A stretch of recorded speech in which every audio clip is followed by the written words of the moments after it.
জাতীয় ঐক্যমত্য কমিশনের সহসভাপতি আলী রিয়াজ স্যার উনিও আলোচনায় বললেন যে আজকে আমাদের এই বসার প্রেক্ষাপট আসলে 2024 সালের জুলাই মাসের গণ অভ্যুত্থান, যে গণ অভ্যুত্থানের মধ্য দিয়ে আমরা 16 বছরের একটি ফ্যাসিস্ট শাসককে পলায়ন করতে বাধ্য করেছিল এই বাংলাদেশের জনগণ, এবং হাজারো মানুষের শাহাদাত বরণ, হাজারো মানুষের আহত হওয়ার বিনিময়েই আমরা আজকের এই প্রেক্ষাপট।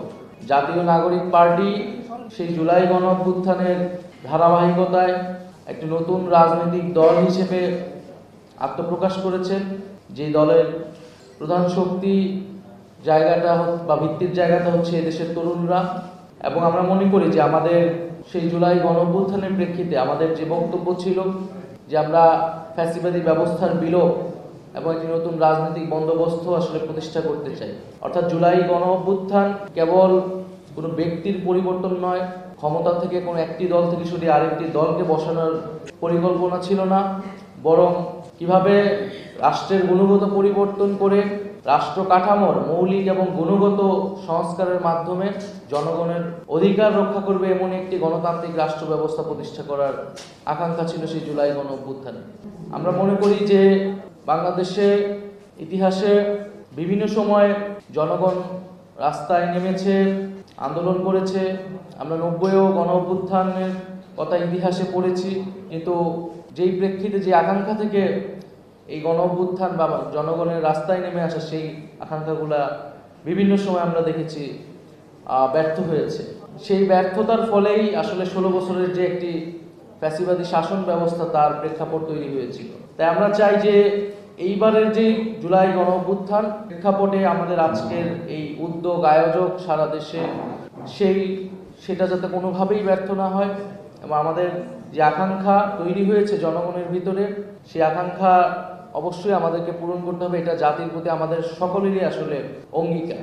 জাতীয় নাগরিক পার্টি এনসিপি পরিষ্কারভাবেই বলেছে যে সংস্কার বলতে আমরা বুঝি যে মৌলিক সংস্কার, যে সংস্কার করলে রাষ্ট্র কাঠামোর একটি আমূল পরিবর্তন, গুণগত পরিবর্তন সম্ভব হবে। কারণ আমরা দেখেছি যে বিগত সময়ে আসলে আমাদের সংবিধান থেকে শুরু করে বিভিন্ন রাষ্ট্রীয় যে প্রতিষ্ঠানগুলো, সেই প্রতিষ্ঠানগুলোর একটা দলীয়করণ ঘটেছিল। আমাদের সংবিধানই এক ব্যক্তিকেন্দ্রিক একটি কাঠামোর বীজ বপন ছিল। ফলে সেই রাষ্ট্র কাঠামোকে অক্ষুণ্ণ রেখে আসলে যেই ক্ষমতায় যাক না, যেই রাষ্ট্র পরিচালনার দায়িত্ব পাক, তার ভিতরেও ফ্যাসিবাদী প্রবণতা থাকবে, স্বৈরতান্ত্রিক হয়ে ওঠার প্রবণতা থাকবে। সেই জায়গায় রাষ্ট্রের মৌলিক সংস্কার, সেক্ষেত্রে আমরা সংবিধান, প্রধানমন্ত্রীর ক্ষমতা, বিচার ব্যবস্থায়, নির্বাচন ব্যবস্থা ইত্যাদি বিষয়কে আমরা জাতীয় নাগরিক পার্টি বিশেষ গুরুত্ব দিচ্ছি। জাতীয় ঐক্যমত্য কমিশনের পক্ষ থেকে যে সুপারিশ সমূহ আমাদের কাছে পাঠানো হয়েছে, আমরা সেগুলোতে আমাদের মতামত দিয়েছি। অধিকাংশ ক্ষেত্রে আমরা একমত হয়েছি, যেসব জায়গায় আমরা আংশিক একমত বা দ্বিমত আমরা সেখানে আমাদের মন্তব্য বা আমাদের সুপারিশ আমরা সংক্ষিপ্তভাবে দিয়েছি। আজকে হয়তো আমরা বিস্তারিত আলোচনার সুযোগ পাবো।